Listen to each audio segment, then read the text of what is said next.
Bonjour à tous. Bonjour, bonjour. On laisse comme par habitude. Bienvenue sur ce nouveau webinaire. Bonjour Eric. Bonjour.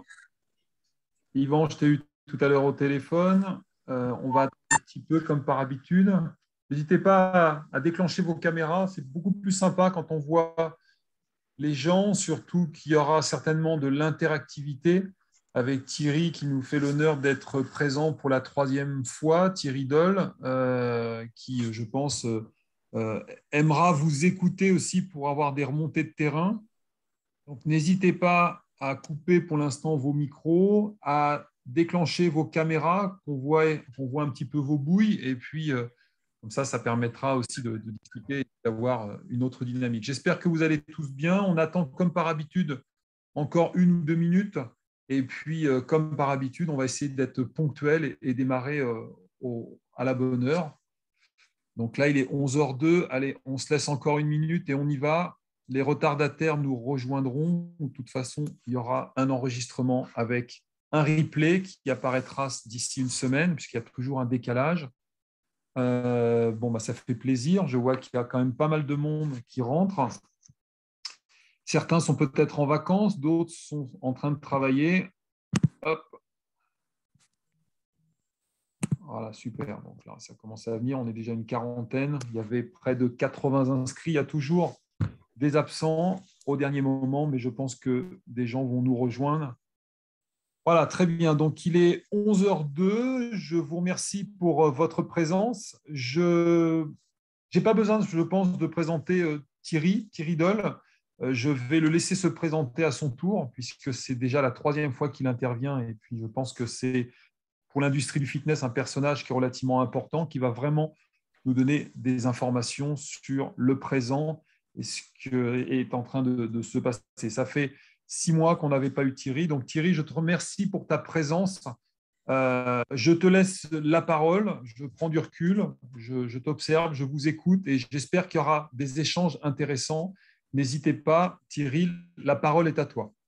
Merci Stéphane, merci Radical Fitness de m'inviter à nouveau. C'est un grand plaisir d'être avec vous. Je ne me force pas de trop pour essayer de vous donner les informations qui sont en notre possession aujourd'hui. Mais comme l'a dit Stéphane, je souhaite avant tout que ça soit aussi interactif pendant la réunion, de façon à ce que nous puissions, nous de notre côté, avoir également l'information, information qui nous est nécessaire et indispensable pour pouvoir remonter auprès des pouvoirs publics avec vos, je ne dirais pas vos attentes parce qu'on les connaît toutes, mais vos problématiques, mettre le doigt là où cela fait mal. Je vois qu'il y a nos amis d'outre-mer. Eric, je te salue. J'ai vu aussi qu'il y avait quelqu'un d'autre de Martinique. Je suis en relation à ce sujet-là avec vos correspondants territoriaux sur la Guadeloupe et la Martinique. Je connais vos problématiques liées à la grande fermeture, etc. Donc, elles seront remontées. Nous, de notre côté, les premières informations que je peux vous donner, c'est de vous dire que nous avons un rendez-vous téléphonique avec les conseillers, le directeur de cabinet et les conseillers du ministre Griset, mercredi en fin d'après-midi, sur une séquence d'1 heure, 1 heure et demie, sur laquelle nous allons pouvoir essayer de faire remonter vos problématiques. Donc, c'est déjà de vous informer que nous avons une réunion mercredi 3 novembre sur le sujet, notamment, malheureusement, la réunion s'appelle « Sortie des aides, des aides économiques », ce qui présage, comme vous vous en doutez, que l'exécutif et le gouvernement veulent se désengager un petit peu des aides économiques. Le président Macron et le Premier ministre Castet l'ont annoncé. Le quoi qu'il en coûte va prendre fin et ils espèrent le fermer, en tout cas, enfin le terminer pour la plupart des secteurs le plus rapidement possible. Néanmoins, comme nous l'avons fait remonter depuis plusieurs semaines, depuis quasiment la reprise de septembre, le secteur des salles de fitness, enfin des salles de sport en règle générale, sont dans une souffrance économique assez importante. Le dernier sondage que nous avons pu faire, à laquelle certainement certains d'entre vous ont dû participer, font état que 85% des gérants de salles de sport constatent une baisse de leur chiffre d'affaires. Certains, quasiment 50%, c'est moins 25% de baisse de chiffre d'affaires. et 45% pour 10% d'entre eux. C'est-à-dire qu'on a quand même une souffrance économique très importante du chiffre d'affaires. Néanmoins, il y a un chiffre d'affaires, et c'est ça pour nous l'enjeu systématique avec l'exécutif, qui depuis 18 mois, on a beau leur rabâcher, n'ont pas tout à fait encore compris votre modèle économique. Alors, ils les ont compris dans les grandes lignes, mais quand ils étudient vos chiffres d'affaires, ils s'aperçoivent qu'il y a du chiffre d'affaires sur septembre. Comme on leur explique, oui, il y a du chiffre d'affaires, il y a un retour très faible et très timide de la clientèle en salle de sport. Et surtout, ce qu'ils ont du mal à entendre, c'est que votre base clientèle s'est érodée depuis 18 mois. C'est-à-dire que sur une base 100 clients que vous aviez en septembre 2019, eh bien, on est arrivé aujourd'hui peut-être à 30, 35, 40. Et que les parts de marché que vous avez gagnées en septembre ne sont là que pour essayer, dans un premier temps, de combler le trou entre cette base 40 et la base 100 que vous aviez en septembre 2019. Donc oui, il y a du chiffre d'affaires. Néanmoins, vous n'êtes pas sur votre vitesse de croisière de septembre 2019. Et tous nos enjeux sont d'essayer de leur faire comprendre que cette vitesse de croisière de septembre 2019, toutes les ABAC, toutes les modélisations qui ont pu être faites partout, par tous les gros groupes, par les indépendants, par nous-mêmes, démontrent qu'il nous faudra entre 18 et 24 mois pour revenir à équilibre avant Covid. Avec un handicap de taille, c'est que vous l'avez constaté vous-même, la consommation a totalement changé. Ça, c'est un point, malheureusement, parce qu'on s'aperçoit que 90% des salles de sport constatent une baisse des nouvelles inscriptions avec une baisse moyenne d'environ 30%. C'est-à-dire que sur des chiffres de nouvelles inscriptions que vous réalisiez en septembre 2019, eh ben, vous avez 30% de moins. Ça, c'est un fait avéré et je dirais constaté par l'ensemble des salles, que ce soit des réseaux, que ce soit des indépendants. Alors, bien entendu, il y a des fluctuations en fonction des lieux, des enseignes, etc. J'y reviendrai tout à l'heure si vous le permettez. Et 90% des salles de sport répondants ont constaté une baisse de leur nombre total d'adhérents d'environ 40%. C'est-à-dire, c'est ce qu'on essaie d'expliquer, c'est-à-dire que l'érosion base clientèle aujourd'hui est loin d'être revenue au niveau d'avant Covid. Ce qui entraîne que malheureusement, et certainement certains d'entre vous sont dans cette situation, c'est que nombre de salles de sport ont une avance de trésorerie inférieure à 3 mois aujourd'hui. Avec toute la problématique qu'on a, que nous avons, que vous avez, qui sont d'étaler les créances, notamment locatives, les créances fournisseurs, etc. Et c'est en cela que, en tout cas, ça inquiète bien entendu les gérants et en premier lieu les chefs d'entreprise que nous sommes tous, mais ça nous inquiète nous aussi au niveau syndical parce que derrière, on pourrait laisser entendre dire que si les aides s'arrêtent brutalement dans les semaines qui viennent, on risque d'avoir une hécatombe qui va se voir arriver en janvier. Une hécatombe, je vous donne des chiffres qui nous ont été en retour de notre sondage, c'est 22% des salles, c'est-à-dire vous avez quand même 20%, un peu plus de 20% aujourd'hui des salles qui envisagent une démarche au tribunal de commerce.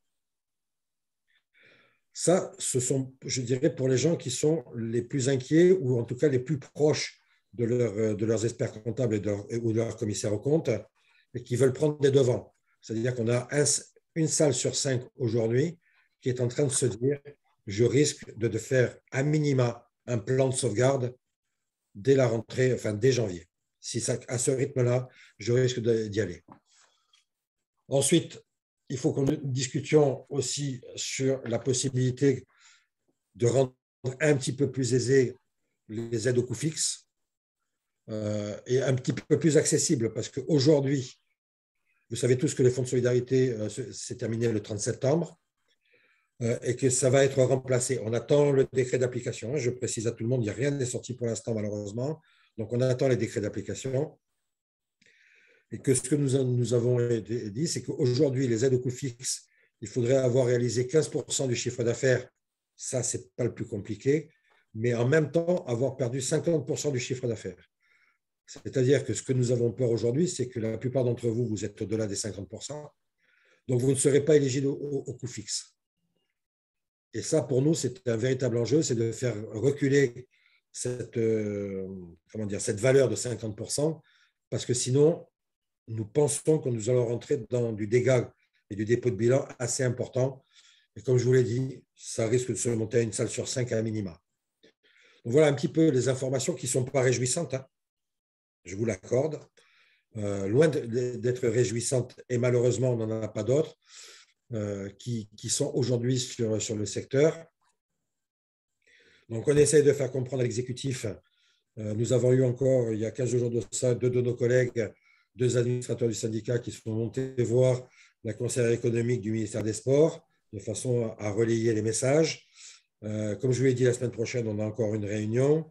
Nous, de notre côté, nous avons mis en place un groupe de travail qui va se réunir le 2 novembre, mais au niveau de l'interprofessionnel de la CPME, à laquelle nous sommes adhérents, pour pouvoir justement faire un cahier, je dirais, des points noirs, et que ce soit la CPME qui puisse les porter directement à Bercy. Donc voilà nos travaux actuellement. Le plus gros travail, c'est de faire comprendre que le secteur, en tout cas le secteur des salles de sport en particulier, secteur du sport en général, mais secteur du sport, des salles de sport en particulier, a besoin d'un accompagnement plus long sur les aides, de façon à ce qu'il y ait le moins de casse économique possible. Dans les sujets économiques, vous avez tous, et nous avons tous, en tout cas pour ceux qui l'ont demandé et qui l'ont obtenu, ça va être la mise en remboursement du PGE. Donc là aussi, on essaie de travailler pour essayer de modifier ce remboursement du PGE pour l'étaler sur du plus long terme. Parce que quand on regarde, vous devez rembourser 25% ou 20% du PGE, eh bien on s'aperçoit que c'est une fois que vous avez ça, vous êtes à nouveau en négatif, quoi. Donc, il y a des choses qu'il faut qu'on arrive à faire passer au niveau de l'exécutif, notamment sur le PGE, entre autres, hein, pour leur dire qu'il faut étaler ce remboursement de PGE s'ils veulent à un moment donné avoir la chance de pouvoir récupérer un maximum des prêts qui ont été mis sur la table pendant la pandémie. Voilà un petit peu dressé d'une façon assez rapide, je ne dirais pas à la hache, mais assez rapide, le portrait aujourd'hui des salles de sport. Ce que je préfère, moi, toujours dans ces conférences-là, plutôt que de vous tenir continuellement en haleine avec ma parole, je préfère très honnêtement que vous me posiez des questions de façon à ce qu'il y ait une interaction avec vous et que j'essaye, si je n'ai pas les réponses, de les noter pour essayer d'y apporter plus tard une réponse, mais de façon à essayer de faire une interaction. On pourrait évoquer aussi le sujet SACEM, qui revient très, très fort dans les salles de sport et dans les salles de fitness depuis septembre-octobre. Là, ça revient très, très fort. Donc, on peut évoquer également le sujet SACEM parce que nous sommes sur le dossier également. Et pour rien vous cacher, j'ai une réunion de travail à 16 heures avec la direction des réseaux de la SACEM. Donc, n'hésitez pas à évoquer ce sujet. Et après, on peut évoquer tout autre sujet qui vous viendrait à l'esprit, de voir si on a des réponses, ou en tout cas, vos problématiques également, de pouvoir les monter. Je vous donne la parole parce que sinon, je vais déblatérer pendant 50 minutes encore et ce n'est pas le but du jeu. Allez, c'est parti. Ouvrez vos micros. Allez, quel est le premier qui se jette à poser une question à Thierry? N'hésitez pas. Ou sinon, faites attention, j'en prends un au hasard et je vous donne la parole. Hein. Exactement. Je dis pas non si vous voulez si vous m'entendez. Oui. Avec plaisir. Alain?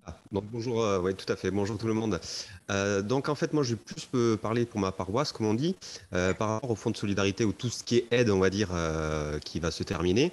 Il n'y aurait pas possibilité aussi de demander pour nous jeunes sociétés, parce que moi en fait j'ai ouvert un mois avant la fermeture. Niveau trésorerie c'est vraiment la cata si vous voulez. Quand on parle avec les anciens, donc ceux qui ont des salles de plus de 2 ans, même s'ils disent que c'est compliqué, ils ont quand même une trésorerie antérieure. Donc pour nous, en fait, c'est en fait pour les sociétés, je dirais, de moins de 2 ans, donc voilà qu'un mois, on va dire, malgré tout, il n'y aurait pas moyen d'expliquer en fait que voilà, nous, c'est vraiment compliqué. On fait partie certes de la branche, mais les jeunes sociétés, est-ce qu'on ne pourrait pas avoir quelque chose de plus ou un délai supplémentaire ou voilà, histoire de dire que pour nous, voilà, c'est vraiment dur, quoi. Alain, je te remercie de cette question. Effectivement, on est allé souvent au contact sur le sujet des jeunes sociétés, notamment celles qui ont été créées en 2019. C'est ton cas? Même pas. Moi, j'ai été créé en fait en juillet 2020 et j'ai ouvert le 28 septembre 2020 et fermé le 28 octobre 2020. Ouais, effectivement, tu as de la chance. Oui, le chat noir. Alors, à cela, des questions. Parce que le sujet, c'est toujours pour eux, c'est de tirer un trait. À partir de quand c'est une jeune société et, et comment les aider. Donc, jeune société, pour nous, très honnêtement, ça serait 2019-2020 parce que si on prend ton cas, il y en a à mon avis, tu es dans le wagon, mais il y en a très très peu dans ton cas. Par contre, des créations 2019, je pense qu'il y en a eu pas mal, surtout dans votre secteur des salles de sport, puisque c'était en pleine montée. Donc, oui, de regarder, voir si on peut effectivement isoler toutes les créations à partir de 2019 sur une cote mal taillée, je dis 2019, pour voir une aide spécifique sur ces entreprises-là. Je note et je la fais remonter. Voilà. Et pareil, on avait vu alors j'ai oublié le nom, c'était un monsieur qui était ministre des Sports ou je ne sais pas quoi, qu'on avait fait, je crois, au mois de mai ou de juin. Et il nous avait promis à l'époque de faire une sorte, parce que nous, en fait, on avait été énormément caricaturés, pardon, comme quoi les salles de sport, on était covidiens, tout tralala. Il nous avait dit, oui, on fera une pub ou une sorte de publicité pour dire, mais bougez votre fesse en salle, etc.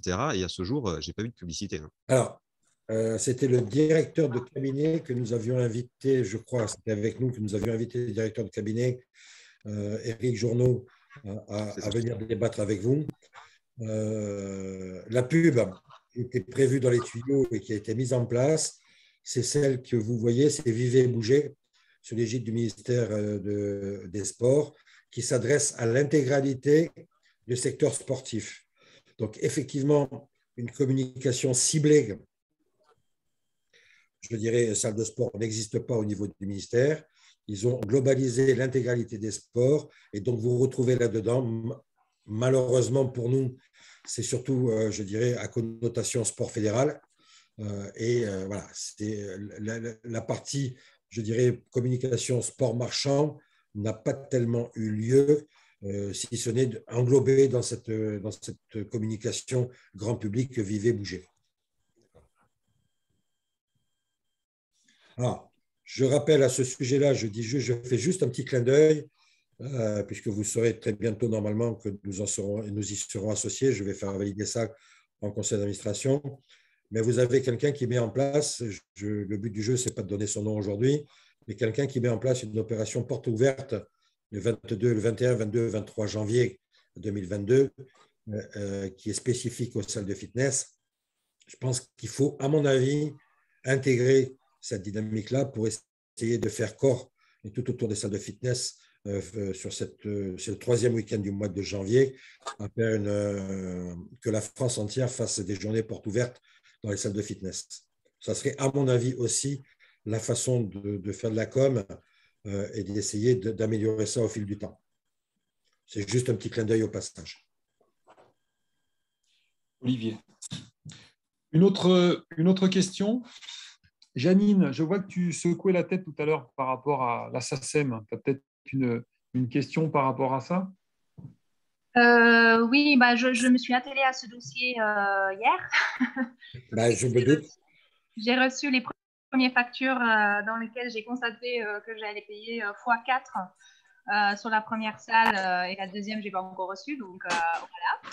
Dans lesquelles aussi, je constate que j'ai reçu un courrier le 4 octobre recommandé dans lequel on m'annonce un tarif qui sera applicable 22 mois après.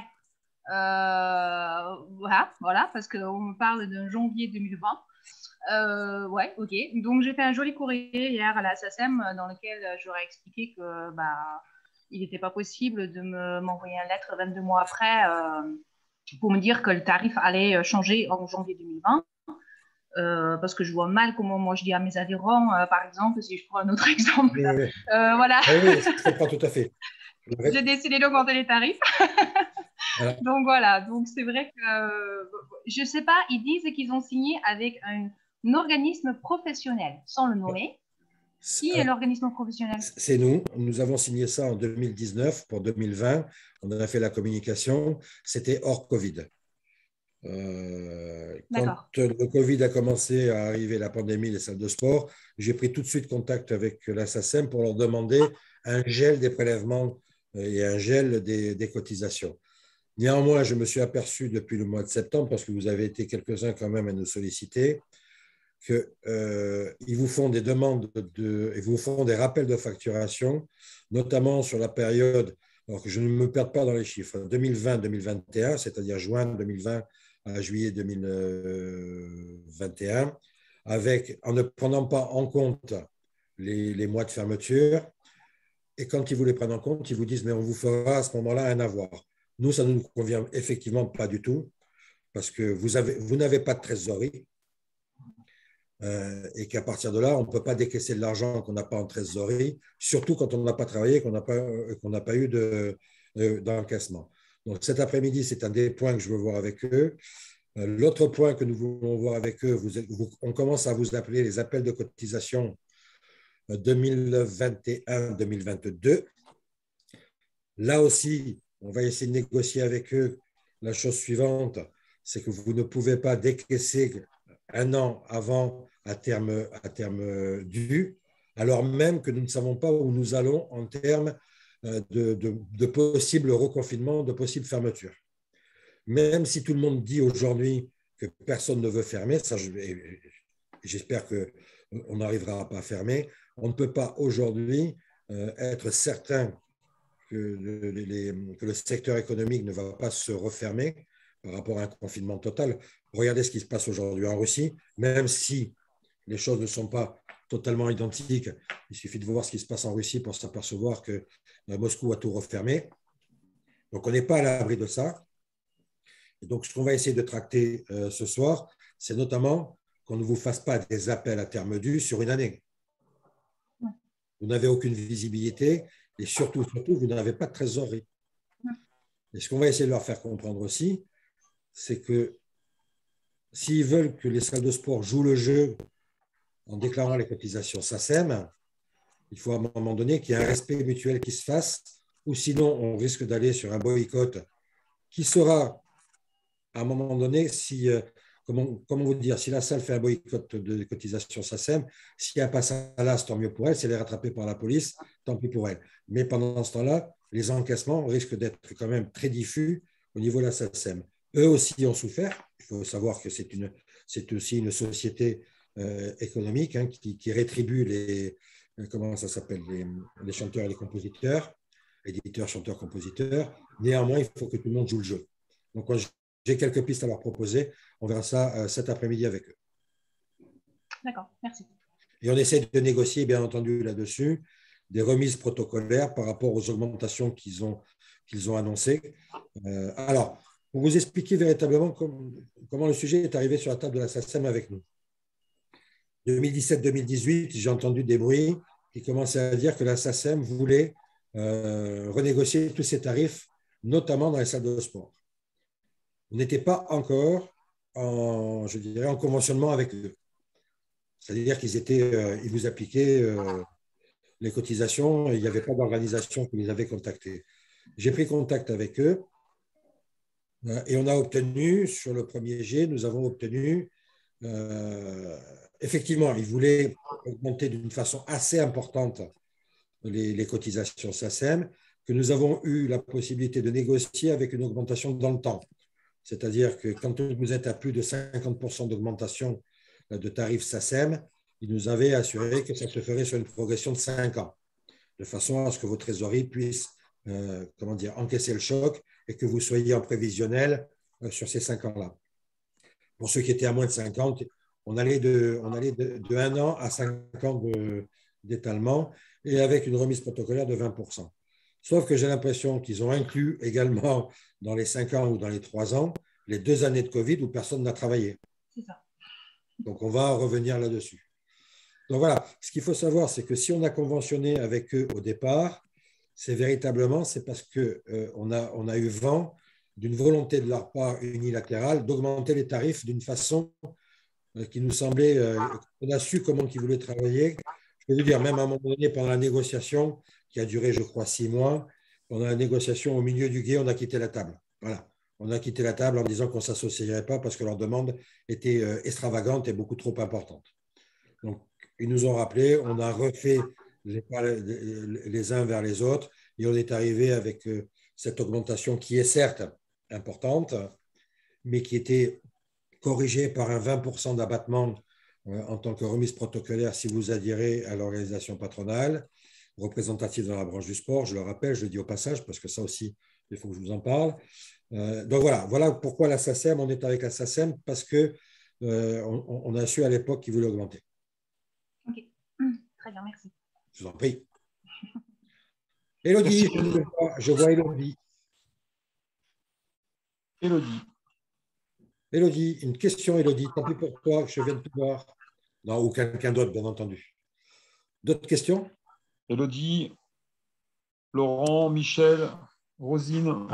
Peut-être juste, je ne suis pas sûr que ce soit véritablement une question, Thierry. Ce qui m'étonne dans ce que nous a expliqué tout à l'heure, c'est qu'aujourd'hui, il pèse encore sur nous une contrainte qui est le pass sanitaire, qui nous empêche de récupérer un certain nombre de clients, et parmi nos clients existants, et aussi parmi nos éventuels prospects, et que l'État s'en désengage en disant finalement, on ne va plus vous aider, sauf si, ou alors il faut, si vous faites plus de 50% de votre chiffre d'affaires, ce qui est le cas, j'imagine, de quasiment la totalité d'entre nous. Ouais. Donc, je trouve assez compliqué. Finalement, c'est la double peine. C'est-à-dire que finalement, il faudrait presque mieux être fermé, où là, on aurait une aide complète de l'État, alors que là, on est ouvert et les 15% de clientèle que l'on perd à cause du pass sanitaire, finalement, on ne les retrouve pas et l'État ne nous aide pas. C'est cette contrainte, en tout cas, cette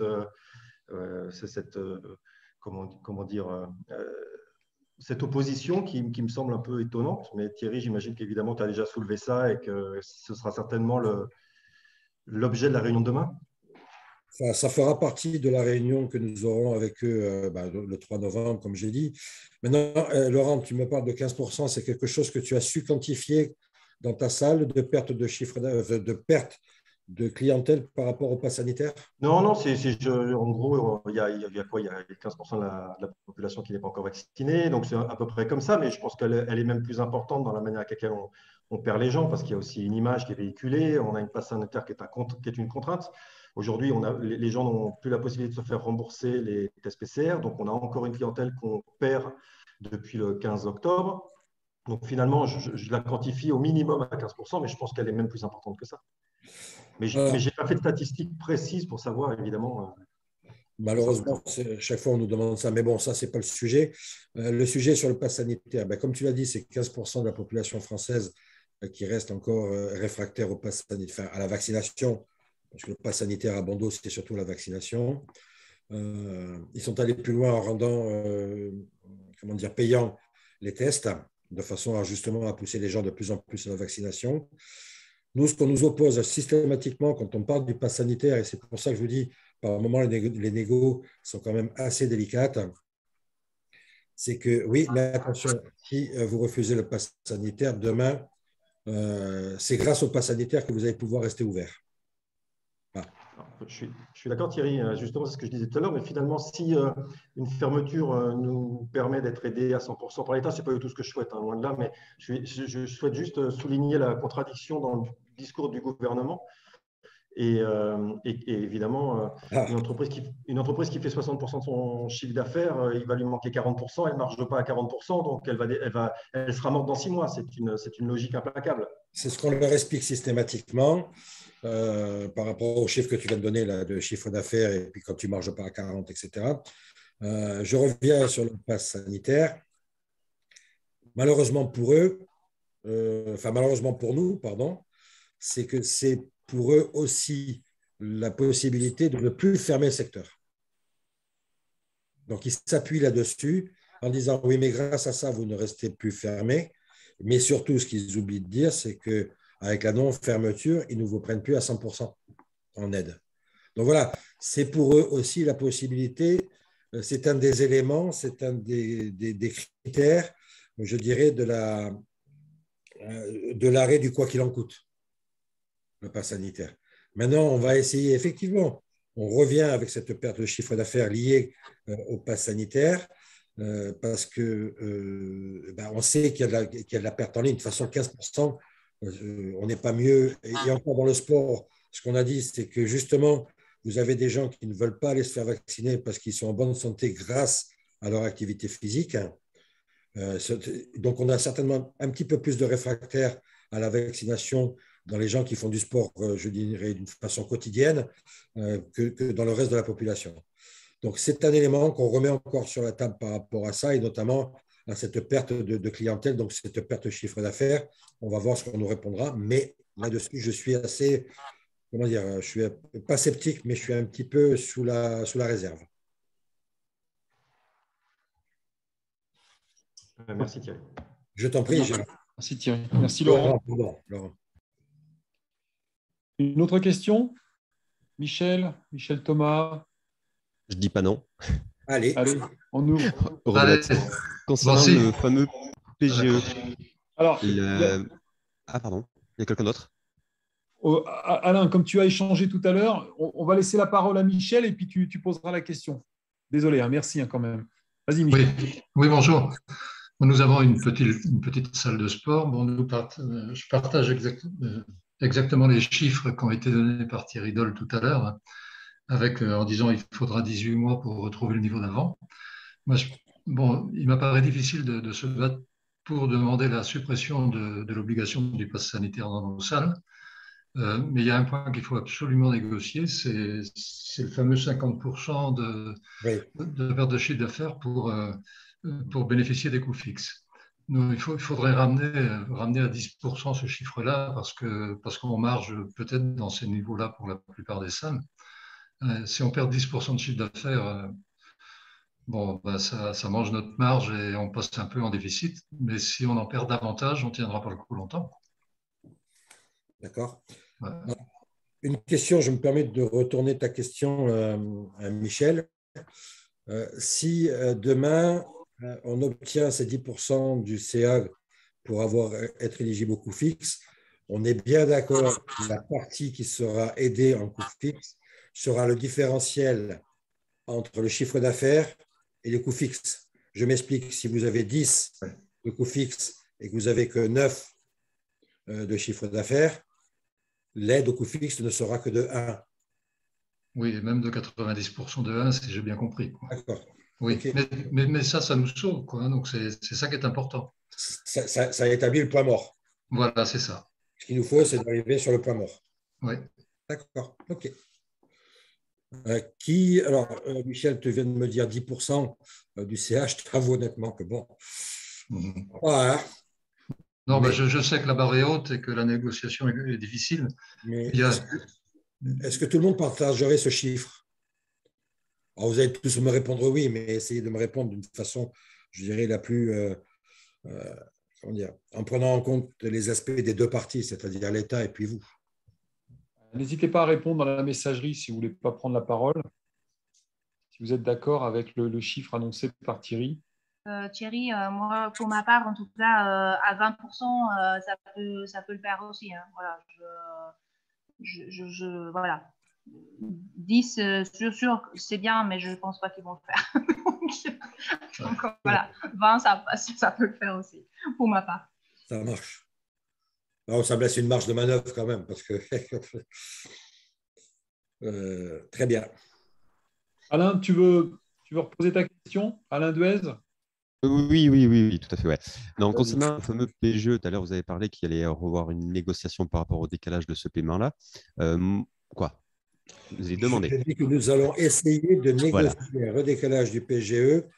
Et ce qu'il faut bien entendre, c'est que le secteur des salles de sport n'a pas été le seul consommateur de PGE, loin s'en faut, et qu'il faudra à ce moment-là que ça soit aussi vu avec l'Europe. Donc, quand je dis que nous essayons de négocier un allongement du remboursement du PGE, soyez conscients que ça risque, ce n'est pas les salles de sport, c'est toutes les boîtes qui ont pris à un moment donné un PGE.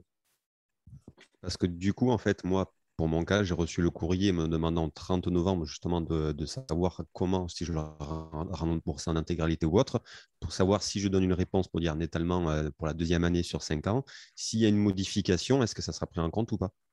Alors ça, c'est un point important qu'il faudra que nous mettions effectivement dans les clauses résolutoires, c'est-à-dire que les gens s'étant déjà engagés, ayant déjà signé ce document dont tu me parles là, sera-t-il possible pour eux de revenir avec les nouvelles conditions qui seront éventuellement proposées? Oui. Oui. Ok, voilà. Ça, il faudra que ça fasse partie du jeu. Maintenant, ceci étant, moi, ce que je t'engage quand même, c'est de ne pas répondre à ce courrier avant le 27-28 novembre. Hein. Ok, ça marche. Parce que tout peut arriver. Voilà, parce qu'aujourd'hui, tout le monde est conscient que de rembourser un PGE à 20%, c'est ça que j'ai cherché, c'est 20%, alors que nous ne faisons pas 20% de marge. Voilà, ça devient quelque chose d'un petit peu d'impensable, ou en tout cas économiquement incompréhensible. Parfait, j'ai ma réponse. Ok, super. Merci Alain. On a une question dans la messagerie. Avons-nous des nouvelles de la part de Sylvain Brudeau? Avons-nous des nouvelles concernant le sujet de la TVA et si des négociations actuellement sont en cours avec le gouvernement? Alors, TVA, il y a plusieurs approches sur la TVA. Nous, de notre côté, aujourd'hui, notre stratégie, et je vous le dis de façon très, très transparente, c'est de demander une TVA à taux réduit au prorata de vos mois de fermeture. Voilà. Ce n'est pas que je ne crois pas que le dossier TVA à taux réduit ne soit pas valable dans le sport. Simplement, je pense que ça sera très difficile pour un exécutif et pour un ministre de l'économie tel que Bruno Le Maire d'accorder une TVA à taux réduit dans un secteur aussi pertinent soit-il que le sport, parce qu'ils ont peur des effets de bord. N'oubliez pas également, et là je vous assure, je ne prends pas la défense de l'exécutif, hein, n'oubliez pas que la TVA est le premier poste de recette de l'État. Donc pour eux, c'est aussi quelque chose qui est sacralisé, qui est un petit peu le fil rouge, en tout cas la ligne rouge pour eux. Nous, ce qu'on demande aujourd'hui auprès de l'exécutif, en tout cas ce qu'on pousse, l'idée que nous poussons, c'est de faire une TVA à taux réduit au prorata des mois de fermeture pour reconstituer vos trésoreries par rapport à ça. Et après, une deuxième question, moi, qui m'inquiète le plus, c'est que comment, aujourd'hui, pouvons-nous nous accorder une TVA à taux réduit dans une activité en contrepartie? Virgule, quelles seraient ces contreparties? Troisièmement, qui en serait le porteur et qui en serait le garant? Si, par exemple, nous disions une TVA à taux réduit pour faire je vais aller très loin dans mon raisonnement, messieurs, hein, messieurs, dames. Si aujourd'hui, on demande une TVA à taux réduit, qu'on passe à 10%, quelle sera la contrepartie qui nous sera demandée? Donc, ça peut être l'investissement, ça peut être de l'emploi, ça peut être aussi également une diminution de 10 points de vos abonnements. Donc, si on fait une TVA à taux réduit avec une diminution d'autant de vos abonnements, le sujet pour moi est identique. Donc voilà, tout ça, à un moment donné, il faut aussi, comment dire, que vous vous placiez en tant que chef d'entreprise. Demain, on nous demande une TVA, vous avez une TVA à taux réduit. Résultat des courses, il y a la contrepartie, c'est de dire, ben, OK, ça permettra à un plus grand nombre de Français d'aller au sport, donc vous allez diminuer vos abonnements. Bonjour Thierry, Jacques Michael, Oui. Bordeaux Péage. Pourquoi le gouvernement demanderait à ce qu'on réduise le montant des abonnements si la TVA serait réduite à 10%? Alors, c'est une contrepartie possible de leur part, surtout si on part sur l'axe de dire que le sport, c'est très bien pour la population, c'est très bien pour le Français, mais qu'il faut mettre un maximum de Français au sport, etc. Et après, derrière, si même l'État ne nous demande pas, il demandera une contrepartie. Hein. Je n'ai jamais vu quelqu'un lâcher une TVA sans contrepartie. Thierry, ils l'ont fait avec les restaurateurs. Enfin, je crois Justement, ils ont pris une baffe avec les restaurateurs du temps de Chirac. Ils ont pris une vraie baffe avec les restaurateurs. Je vous rappelle que les contreparties sur la diminution de la TVA chez les restaurateurs, c'était de 3 axes. Où vous embauchiez, où vous investissiez, où vous baissiez les tarifs. Et on ne peut pas faire un mix des 3 ou quelque chose comme ça? Ce que je veux te dire, c'est que personne chez les restaurateurs, ou en tout cas très peu, ont mis en place l'une des 3 contreparties. C'est-à-dire qu'à un moment donné, Bercy s'est senti floué. Oui, mais il faut reprendre aussi l'historique, hein, parce que Si nous, on n'a pas trop l'historique, les fonctionnaires du ministère des Finances, eux, l'ont. Mais Thierry, j'entends. Après, moi, je peux reprendre aussi mon historique. En février 2020, j'allais très bien. Hein. Oui, oui, non, mais tout à fait, tout à fait. La pandémie est passée par là. Donc, ouais. Enfin, moi, avant qu'on me dise qu'il faut fermer, j'avais besoin de personne, je roulais, je faisais mon truc et tout va bien. Donc, c'est pas non plus, j'ai pas envie de quémander. Enfin, tu vois, c'est. Non, mais on est bien d'accord, on n'est pas des chasseurs de primes. Nous ne sommes pas des chasseurs de primes. Donc, qui nous baisse la TVA, moi, je trouve ça très bien, c'est un super axe. Qui nous disent qu'il faut baisser un peu nos tarifs. Alors, quand on voit les prix des abonnements en ce moment sur le marché, bon, on peut en reparler. Alors, ben justement, ça fait partie aussi de mes interrogations. Voilà, donc à un moment donné, si on baisse un taux de TVA, je vous pose la question autour de la table. Hein, il peut y avoir de toutes sortes de salles de fitness, franchisées, réseaux, indépendants, etc. À qui ça va profiter le maximum, la baisse de TVA? C'est un sujet qui est quand même pour moi assez complexe. Il faut y aller avec avec des précautions.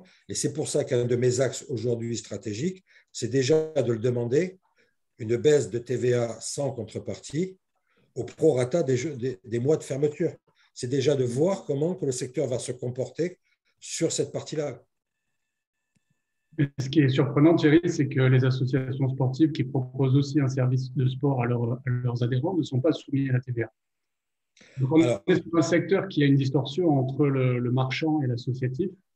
Finalement, l'associatif, en fait, sur un maximum de bénévoles, bon, il peut y avoir des salariés, mais généralement, on est sur des espaces publics ou des choses comme ça. Donc, avec des pressions sur les chefs sur les chefs des associations qui ne sont pas forcément les mêmes que les pressions qu'il peut y avoir sur un chef d'entreprise. C'est là où se pose la question aujourd'hui. Pourquoi, finalement, soit il y a de la TVA partout, soit il n'y a pas de TVA. Mais on a du mal à comprendre pourquoi aujourd'hui, il faut que le fitness paye 20% de TVA et pourquoi demain, si on leur demande de baisser un petit peu la TVA, pourquoi derrière, il faudrait qu'on baisse le prix de nos abonnements, alors qu'effectivement, comme vous l'avez commencé à évoquer le sujet, on a aujourd'hui des concurrents qui sont à 20 € par mois. Donc, il faut à un moment donné que soit on laisse la liberté aux chefs d'entreprise d'agir et on leur donne les moyens de le faire, soit le gouvernement rentre dans le jeu, mais à ce moment-là, il faut aussi qu'il soit moteur et qu'il ne soit pas simplement ponctionneur, quoi. Voilà. Alors, quelques mots rapides pour ne pas polluer le débat sur le sujet, quelques mots rapides sur la distorsion de concurrence avec le secteur associatif. Peut-être que la plupart d'entre vous, vous ne le savez pas. Moi, je viens du secteur des activités outdoor et plus précisément de la plongée sous-marine. C'est un sujet que je connais particulièrement par cœur. Quand je vous dis par cœur, je peux demain monter une association et le fisc sera incapable de voir ce que je fais. Tellement j'ai vu de magouilles et j'ai vu de choses comme ça. Donc, sur le sujet de la distorsion de concurrence, je vous réponds oui, on est dessus, on essaie d'être dessus. Sur le sujet de l'égalité de traitement par rapport à la TVA du secteur associatif, par rapport au secteur marchand, c'est également l'une des pistes que nous pouvons donner, que nous avons déjà données, en disant, vous perdez d'un côté, mais vous rétablissez l'assiette de l'autre côté. Mais le sujet pour eux, c'est d'identifier véritablement le secteur virgule associatif, virgule marchand. C'est-à-dire, vous avez des associations qui sont de pures associations, où il n'y a pas d'enrichissement personnel. Par contre, vous avez des associations qui sont sur le secteur marchand avec les avantages du secteur associatif. Oui, mais ça reste des parts de marché qui s'en vont, si vous voulez. Oui, non, mais bien sûr. À partir du moment où on a une association qui fait du fitness à côté à 100 € par an, même s'il n'y a que 3 ou 4 créneaux par semaine, on ne peut pas s'aligner. Non, mais c'est un peu. Je veux dire, il y a en France quelque chose qui cloche à ce niveau-là. Et le sujet de la TVA est un des éléments de l'équation, quoi. Mais, oui, le sujet de la TVA, il y a dans certains secteurs, dans certains pays, je dirais plus côté nordique, vous avez une harmonisation de la TVA dans le sport qui se fait quel que soit le statut pris. C'est effectivement une des pistes que nous pouvons et que nous avons déjà mis en avant, de dire, eh ben, écoutez, mettez-nous avec une TVA à taux réduit, mais à ce moment-là, vous retrouvez l'assiette avec le secteur associatif. Vous augmentez l'assiette avec le secteur associatif. Ça fait partie des pistes. OK. J'ai une question Une question. Concernant la TVA, moi je vous pose la question. Parce que si effectivement le gouvernement il accepte de baisser la TVA sur les mois de fermeture et qu'on accepte de baisser le prix, plus jamais on pourra augmenter le prix. Mais... Si on accepte ça, on est mort. Alors, Christian, soyons bien d'accord. Moi, quand je demande la TVA à taux réduit au prorata des mois de fermeture, c'est sans aucune contrepartie. Mais ce que j'ai peur, c'est de demander aujourd'hui la TVA à taux réduit sur du très long terme. Parce que derrière, j'ai peur de ce qui va se passer. Voilà. C'est une certitude. Hein. Si on rentre dans leur jeu, on est mort. Merci. Je t'en prie. D'autres questions? Oui, il y a une question de Julien Pos. Petite question. Il y a une aide de 50 € pour les enfants de 6 à 18 ans, passeport, pour une inscription dans une association sportive. Pourquoi pas dans les salles de fitness non associatives? Ça a été balayé d'un revers de main par l'exécutif quand il a été demandé que ce dispositif puisse être également mis sur le secteur marchand. Il est uniquement fléché sur le sport fédéré pour donner la possibilité aux fédérations sportives de renouer un petit peu les licenciés. Voilà. Je ne peux pas vous dire d'autre que ça a été balayé d'un revers de main. Donc le passeport, pour l'instant, n'est qu'à direction du secteur associatif et du sport fédéré. Quelques mots avant peut-être de prendre une autre question. Je voudrais quand même, parce que je vois que l'heure tourne, vous dire tout de même que, vous le savez tous, nous travaillons dans la branche du sport. Notre secteur est dans la branche du sport. En février de cette année, j'ai déposé des dossiers de représentativité et je dois aussi aujourd'hui avoir le plaisir. Nous attendons les arrêtés définitifs qui devraient sortir fin novembre, début décembre, mais je dois quand même avoir le plaisir de vous dire que nous sommes représentatifs dans la branche du sport et que donc nous siégeons au sein des instances paritaires de la branche. Quelques sujets, sans aller plus loin, mais je tiens quand même que vous l'entendiez, quelques sujets que nous traitons au sein de la branche, c'est notamment en ce moment, on a des dossiers sur le temps partiel, sur les salaires, sur la grille de classification et les salaires, sur le travail dans la semaine, notamment le dimanche, etc. Donc voilà, quelques dossiers sur lesquels nous travaillons aujourd'hui, aujourd'hui, hier et demain, parce que ça fait déjà 4 ans que nous sommes représentatifs, que nous sommes dans la branche et que nous travaillons auprès des partenaires sociaux sur la branche. Donc voilà, quelques mots pour vous dire que nous serons représentatifs et que nous allons siéger véritablement et que nous allons continuer notre travail paritaire au sein de la Convention collective nationale du sport. Maintenant, s'il y a d'autres questions sur le sujet d'avant, il n'y a pas de souci. Mais je voulais absolument que vous en soyez, informés de ça. Merci Thierry. Avez-vous des questions? Est-ce que quelqu'un peut ouvrir? Je vois qu'il y a un micro ouvert. Thierry Lepage. Oui. Oui, bonjour. Bonjour à tous. Moi, je voulais vous parler. On avait évoqué une grande campagne pour relancer un petit peu notre activité. Enfin, je m'excuse, hein, j'espère que ce n'est pas une question qui a été posée parce que j'ai pris un petit peu au cours de route, excusez-moi. Une grande campagne pour relancer notre activité, une grande campagne nationale. Et bon, j'ai vu quelques bandes passer, mais bon, on ne peut pas dire que ça a été la grande opération de communication. Donc, est-ce qu'il y a quelque chose de prévu, par exemple en janvier, pour relancer en début d'année ou quelque chose dans ce genre-là? Merci pour la réponse. Alors, je t'en prie, Thierry. La question a été posée, j'y ai déjà répondu, mais je vais y revenir parce que tu rajoutes une deuxième question pour le mois de janvier. La campagne publicitaire, c'est Vivier, bouger, sporter ou je ne sais plus trop quoi, qui est passée, est effectivement à l'égide du ministère des Sports et elle a pour vocation et pour prétention, j'ai bien dit pour vocation et pour prétention, à représenter l'ensemble des secteurs du sport du ministère des Sports, que ce soit le sport fédéré et associatif, que ce soit le sport marchand tel que nous, ou que ce soit le sport professionnel. Donc, ils n'ont pas sorti des campagnes ciblées véritablement sur le sujet.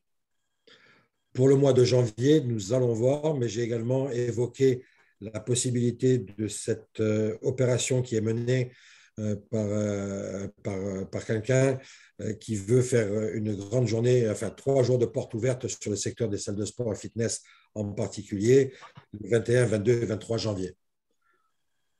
Donc voilà, pour le mois de janvier, il a ça qui est en cours, mais c'est une initiative privée que nous allons certainement relayer. Après, au niveau du gouvernement, il n'y a pas d'autre chose de prévu que cela. OK, merci pour la réponse. Je t'en prie, Thierry. Merci Thierry. Jacques Michael, j'ai vu que tu avais ouvert ton micro. Tu as une question? Oui, Thierry, bon, c'est un sujet éminemment complexe. Donc, tu peux me couper si c'est trop complexe. Mais le sujet, si tu veux, c'est qu'à un moment donné, il y a une cohérence dans notre métier où finalement on fait de la santé et on fait de la prévention. C'est-à-dire qu'à travers le sport, finalement, les gens accèdent à une meilleure qualité de vie, plus de bien-être et une meilleure santé d'une façon générale. Et sont donc probablement, comment dirais-je, forcément moins sujets à des maladies, à des pathologies, des choses comme ça, qui font qu'ils vont moins aller, si je caricature, chez le docteur. D'accord ? Et le fait de moins aller chez le docteur, ben forcément, il y a des dépenses de l'État qui sont également diminuées. Et à ce sujet-là, n'y a-t-il pas une possibilité, comment dirais-je, parce que le gouvernement fasse une action ou quelque chose pour inviter les mutuelles à prendre en charge une partie des abonnements. Alors, je sais que c'est un sujet qui est un petit peu dans les tiroirs depuis un certain temps, mais il y a une logique où finalement, là, si le gouvernement fait un effort, par la relation de cause à effet, forcément, il pourrait retrouver des gains en termes de sécurité sociale derrière. Donc, et ça, on le sait tous. Hein, et finalement, je pense que si on travaille aussi dans ce métier-là, c'est parce qu'on a envie de vendre de la santé, de vendre du bien-être et de prévenir plutôt que guérir. Et ce sujet me paraît être finalement dans une période où on invite les gens à être sédentaires, à passer du temps à la télévision, passer du temps sur son canapé, passer du temps à acheter des choses matérielles, finalement, on est un petit peu à contre-courant de ça. Et si, par le concours du gouvernement ou quelque chose, une action un peu générale qui permettrait finalement de faire prendre conscience aux gens des bienfaits du sport et donc d'inviter ensuite les organismes de santé à prendre en charge, à rentrer un peu dans ce mouvement-là. Voilà. Donc là, je dépeins quelque chose de très grossier, de très, comment dirais-je, général, mais je sais que c'est un sujet qui est concret et qui est sur la table, notamment aussi au niveau des réseaux de franchise, hein, pour en avoir parlé. Voilà. Est-ce que ce sujet-là peut être évoqué avec le gouvernement? Est-ce qu'il y a déjà eu des discussions? Est-ce qu'il peut y avoir des pistes? Alors, la réponse, elle est positive. Je te réponds tout de suite, elle est positive. J'ai missionné un groupe de travail avec à sa tête Sébastien Hureau, qui a Active Square à Bordeaux, pour mener à bien ce qu'on appelait le GT Sport Santé d'une façon assez classique. Et effectivement, nous commençons à prendre des contacts avec les acteurs de la prévention que peuvent être notamment, entre autres, les mutuelles, etc., pour voir et s'articuler avec eux, les possibilités de travail et de conventionnement avec eux. Il ne vous a pas échappé également que l'un de nos parrains, c'est AG2R. Donc, on travaille aussi avec eux de façon à voir comment nous allons pouvoir effectivement mettre en place quelque chose pour inciter les gens à aller dans les salles de sport avec, pourquoi pas, effectivement, la prise en charge de toute ou partie d'un abonnement. OK. Mais ça ne viendra pas de l'État, ça viendra de nos propres actions. Nos propres actions privées avec les entreprises privées que sont les mutuelles. Ouais. Sachant qu'on a aussi pas mal de prise en charge par des CE. Et du coup, oui. il y a aussi un peu ces sujets où finalement on vient soulager le prix de l'abonnement qui permet effectivement d'élargir le marché finalement. Un autre sujet qui se met aujourd'hui sur la table, qui rejoint de loin, mais qui rejoint quand même le sujet que tu viens d'évoquer, Jacques, c'est le sport en milieu professionnel. Sachez qu'actuellement, va sortir très prochainement le sujet sur la table. Donc, soyez attentifs un petit peu à ce sujet-là, parce que là aussi, vous aurez la possibilité de pouvoir prester auprès des entreprises votre savoir-faire, vos compétences, pour aller soit dans les entreprises, soit pour faire venir les salariés de l'entreprise dans vos salles, de façon avec ce dispositif du sport en milieu professionnel. Donc, soyez aussi attentifs à ces termes-là. Il y a le sport santé d'un côté, il y a le sport en milieu professionnel de l'autre côté. Très bien. Merci Jacques. Michael. Denis Morin, une question. Bonjour, au sujet de la CFE et taxe foncière supportée dans le bail commercial. Oui, bonjour à tous. Vas-y Denis. Oui, bonjour à tous, bonjour Thierry. Je voulais venir sur un sujet qui est dans les tuyaux depuis pas mal de temps sur les commerçants. Et est-ce que c'est peut-être pas le moment d'enfoncer un petit peu le clou sur les baux commerciaux qui intègrent le paiement de la taxe foncière pour le compte du propriétaire de l'immeuble et la CFE qu'on paye déjà, nous, de notre côté, donc sur notre activité. Est-ce qu'il est possible d'enfoncer, comme je disais, le clou d'une demande qui avait déjà été faite, c'était de régir un texte de loi qui oblige les bailleurs à payer leur taxe foncière, comme dans le privé. D'autant plus que aujourd'hui, avec la période Covid, beaucoup d'exploitants comptaient sur la valeur de leur fonds de commerce pour une retraite, pour une revente et pour un gain. Et qu'aujourd'hui, on se voit la valeur des fonds de commerce fondre comme neige au soleil. Aujourd'hui, dans l'incapacité de vendre un bon prix. Donc, du coup, on prend plein fer, nous, de notre côté, CFE, taxe foncière et valeur du fonds de commerce qui vaut, en sortie de Covid, plus grand-chose. Merci. Bonjour Denis, merci pour ta question. Effectivement, je vais re-soulever le problème de la dissociation de la CFE bailleur intégrée dans le bail commercial, et qui doit être dissociée de la vôtre et puis que chacun paye la sienne. Très bien, ça je le note. Concernant, effectivement, c'est un sujet qui nous impacte et qui nous inquiète au plus haut point, c'est la dégradation de vos notes au niveau du réseau bancaire. C'est-à-dire qu'aujourd'hui, comme tu le soulignes, Denis, les boîtes sont de moins en moins vendables, donc achetables, parce que les banques mettent toujours en avant que le secteur du sport et celui du salle de fitness a été malmené. Et là, il faut bien avoir conscience de ce que je vais vous dire aussi également, c'est que le discours des organisations telles que la nôtre, votre discours, le discours des uns et des autres sur le secteur, ne les met pas en confiance aujourd'hui. C'est-à-dire que depuis le mois de septembre-octobre, tout le monde se plaint d'une reprise molle, difficile, avec 30% de pertes. À juste titre, attention, je ne critique pas, puisque nous-mêmes, nous l'avons fait.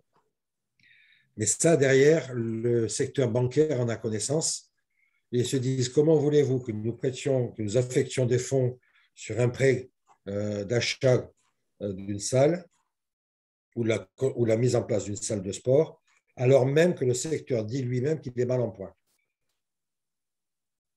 Donc là, on vient de prendre ça il n'y a pas très longtemps. Et c'est vrai que ça nous inquiète également, notamment par rapport au discours que nous pouvons tenir, qui, une fois de plus, il est vrai. Donc, d'un côté, il faut qu'on ait un discours qui soit vrai par rapport à l'exécutif pour continuer des aides. Et de l'autre côté, on s'aperçoit que le secteur bancaire prend ceci comme caution pour nous dire, eh bien non, vous êtes mal coté, vous êtes coté 5 maintenant. Et donc, on ne vous mettra pas, on a des difficultés à accorder les prêts. Donc, véritable sujet, oui, Denis, véritable sujet.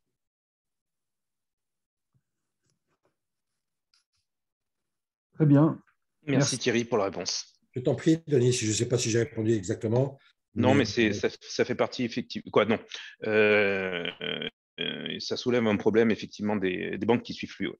Oui, non, mais les banques ne suivent plus actuellement. C'est ça. Alors, je compte essayer de voir avec eux comment faire pour essayer de les rencontrer.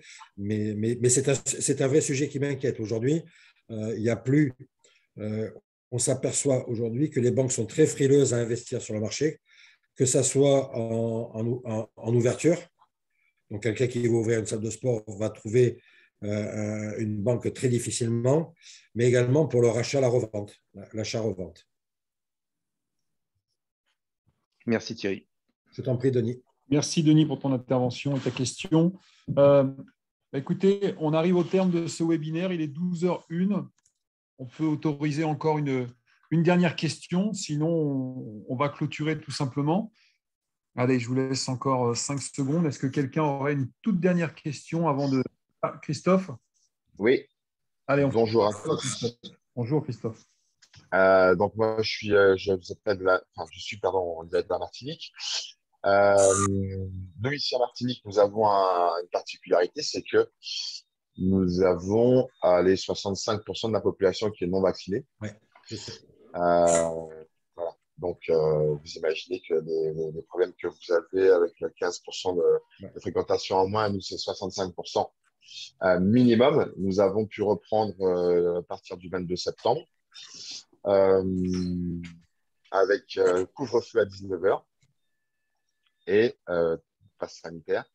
Et là, nous avons pu obtenir parce que j'ai créé une association qui s'appelle la CESAMEF, Association des salles de sport, des éducateurs sportifs et des acteurs des métiers de la forme, où on s'est regroupé à plusieurs confrères.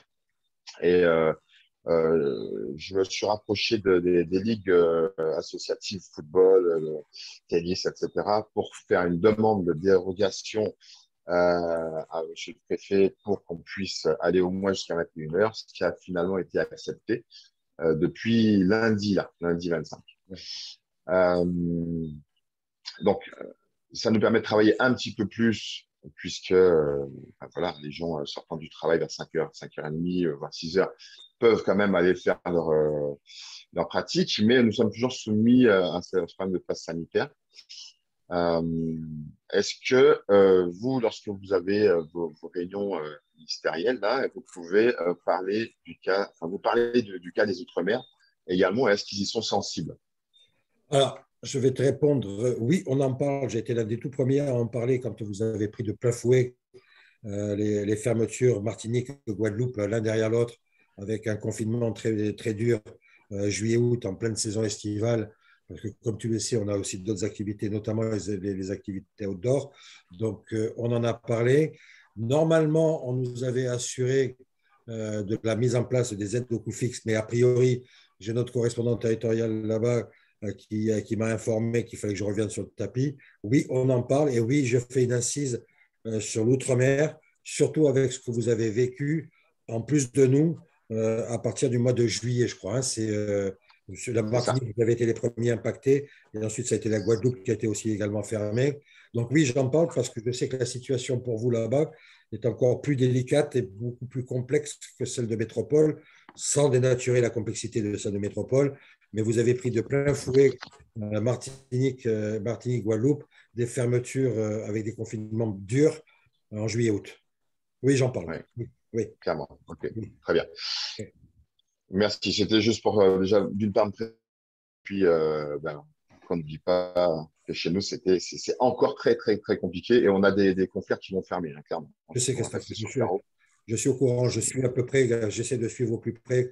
Quand je dis au plus près, c'est régulièrement les informations qui viennent de chez vous. Je sais que vous êtes dans une difficulté économique qui est, par moment, pour certains, qui est sur la fermeture, qui est sur le dépôt de bilan. Je sais. Clairement. Okay, très bien. Merci, Etienne. Je vais tenir également. Bonjour Thierry, bonjour Stéphane, bonjour tout le monde. Merci Christophe pour ton intervention. Donc, c'est mon collègue que j'ai pris la peine d'inviter parce que c'était extrêmement important, parce que nous vivons une situation extrêmement difficile à la Martinique. Il faut savoir aussi que le confinement a été prolongé jusqu'au 31 décembre. Donc, il y a des salles qui commencent déjà à fermer. Sur la Guadeloupe, la salle emblématique de Lubré Center, l'une des plus grandes salles qui a formé un tas de sorties de haut niveau, est en train de déposer le bilan et va fermer également. Donc, c'est une hécatombe au niveau des territoires d'outre-mer, en l'occurrence la Martinique. Donc, on cherche des solutions, mais on espère que Thierry de ton côté, tu puisses nous trouver également une passerelle pour qu'on puisse sortir de de cette crise? Alors, pour la Guadeloupe, je sais que c'est déjà fait. Excusez-moi pour la métropole, hein.